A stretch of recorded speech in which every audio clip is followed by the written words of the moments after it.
வணக்கம், என் பேர் சிவானந்தம். இந்த வருஷம் UPSC தேர்வில் நான் ஆல் இண்டியா ரேங்க் 87 என்னோட முதல் அட்டெம்ப்டில் எடுத்திருக்கேன்.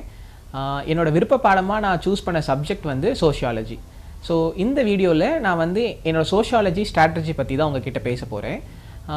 இப்போ சோஷியாலஜி நான் என்னோட கிராஜுவேஷன் சப்ஜெக்ட் வந்து கம்ப்யூட்டர் சயின்ஸ். அது வந்து UPSC சிலபஸில் கிடையாது.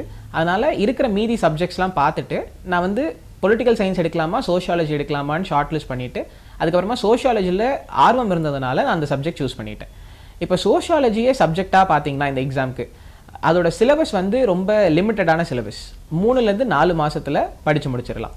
ஸோ இதுக்கு வந்து நான் யூஸ் பண்ண புக் மெட்டீரியல் என்னன்னு கேட்டிங்கன்னா நிதின் சங்வான் என்ற ஆத்தரோட எசென்ஷியல் சோஷியாலஜி. இதுதான் நான் படித்த புக்கு. இந்த புக்கு மட்டும்தான் நான் படித்தேன். வேறு எந்த சோர்ஸ் மெட்டீரியலும் நான் ஃபாலோ பண்ணலை. இது ஏன்னா இந்த புக்கை எழுதினவரே ஒரு IAS அதிகாரி தான். அவர் வந்து பேப்பர் 1 பேப்பர் 2 சேர்த்து ஒரு 600 பேஜுக்கு சுருக்கி இந்த எக்ஸாமுக்கு தேவையான எல்லா கண்டென்ட்டையும் ஒரே புக்கில் கொடுத்துட்டார். இந்த புக்கை படிச்சுட்டு அதை வந்து 2 கிளாஸ்மேட் நோட் புக்கில் பேப்பர் 1 பேப்பர் 2க்கு நான் நோட்ஸாக எடுத்து வச்சுட்டேன். அந்த நோட்ஸ் தான் என்னோடய சோஷியாலஜி சப்ஜெக்ட் மேட்டர். அதை படிச்சுட்டு தான் நான் என்னோடய எக்ஸாம் போய் எழுதியிருந்தேன். ஸோ படித்தது இந்த புக்கில் இருந்து. இதில் வந்து மார்க் டெஸ்ட் எழுதுறதுக்கு நான் கோச்சிங் சென்டர்லேருந்து மார்க் டெஸ்ட் சீரீஸ் வந்து கொஞ்சம் டெஸ்ட் எழுதியிருந்தேன். இது ஏன்னா படித்து புரிஞ்சதுக்கப்புறம் நம்ம அதை எவ்வளோ அழகாக எழுதுறோன்றது இந்த எக்ஸாமில் முக்கியம். ஏன்னா நம்ம எழுதுறதை வச்சு தான் மார்க் தரப்போகிறாங்க.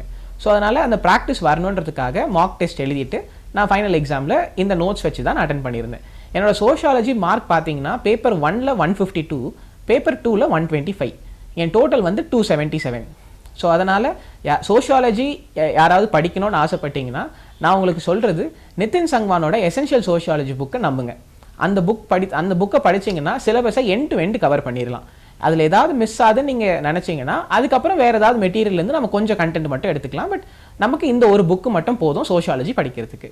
நன்றி. இந்த வீடியோ உங்களுக்கு பிடிச்சிருந்தா லைக் பண்ணுங்க, ஷேர் பண்ணுங்க, சப்ஸ்கிரைப் பண்ணுங்க, கமெண்ட் பண்ணுங்க, பெல் ஐக்கன் பிரஸ் பண்ண மறந்து போயிடாதீங்க. அப்பதான் நாங்கள் போஸ்ட் பண்ற வீடியோவோட நோட்டிஃபிகேஷன் உங்களுக்கு வரும்.